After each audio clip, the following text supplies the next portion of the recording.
Buenas, mi nombre es Joel David Cabrera. Vengo a presentar el mini documental para la clase de Historia de Honduras, que tiene como tema Honduras, década de los 80. Presentado por mi persona, Joel David Cabrera, al licenciado Juan Pablo Bustillo Ramírez, docente de la clase de Historia de Honduras de la sección virtual 6597. Para entender un poco mejor y a modo de introducción, vamos a conocer los conceptos de democracia y globalización. Democracia es una forma de gobierno donde el poder es ejercido por el pueblo, mediante mecanismos legítimos de participación. Sabemos que el mecanismo más conocido y más usado es el de la votación, donde elegimos a un candidato a presidencia, diputado o alcalde. También tenemos la globalización. La globalización es un proceso que busca la integración mundial en los ámbitos económicos, políticos, sociales, culturales y tecnológicos. Esta ha convertido al mundo en un lugar cada vez más conectado entre sí. Retorno de Honduras a la democracia. El 20 de abril de 1980 podemos decir que es donde empieza la democratización de Honduras. ¿Por qué? Porque empieza la creación de la Asamblea Nacional. En esta Asamblea Nacional se eligieron a diputados que formarían parte de esta, y habían tres partidos políticos, el PINU, Liberal y Nacional. Después de que ya estuviera organizada la Asamblea, se inició la convocatoria a elecciones en 1821. Estas elecciones fueron ganadas por miembros del Partido Liberal. El primero fue Roberto Suazo Córdoba, 1982 a 1986. Y el segundo fue José Simón Azcona, 1986 a 1990. Cabe resaltar que la democracia en nuestro país fue un proceso lento y pausado, y además no había mucha participación social del pueblo.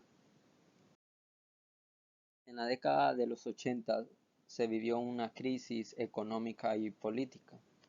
Los factores internos de esta crisis fueron el surgimiento de las guerrillas del FMLN, la consolidación de las guerrillas sandinistas contra Somoza, desigualdades sociales en Centroamérica, crisis generadas por desastres naturales, surgimiento de brotes revolucionarios en Honduras, represión militar contra estos movimientos revolucionarios, guerra salvadoreña por el pueblo, desarrollo de medidas políticas de control impuestas por Estados Unidos en nuestro país, Honduras.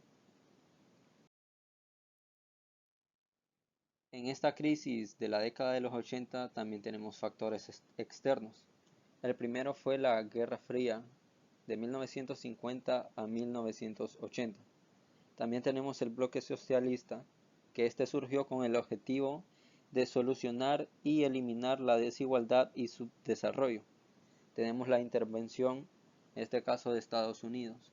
El ejemplo más claro que tenemos en nuestro país es cuando intervinieron para instalar la base militar de Palmerola. Consecuencias de la crisis.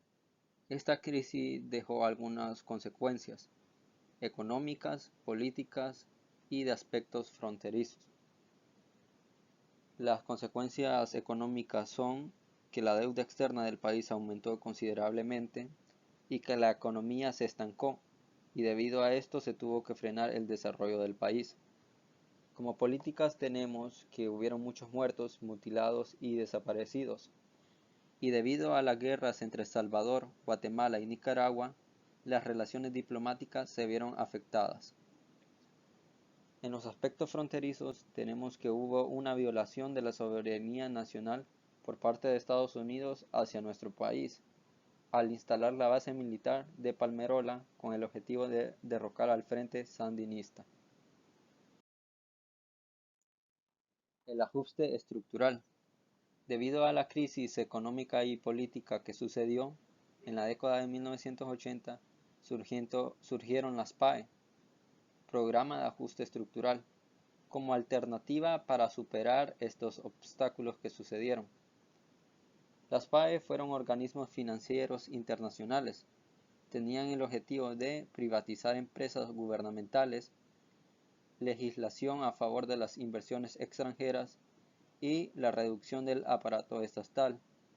Las PAE en nuestro país no lograron tener un impacto macroeconómico e incluso microeconómico que conforman la economía de nuestro país, debido a que éstas tenían una búsqueda de desarrollo y beneficio que tiene poca proyección social. Gracias por su atención.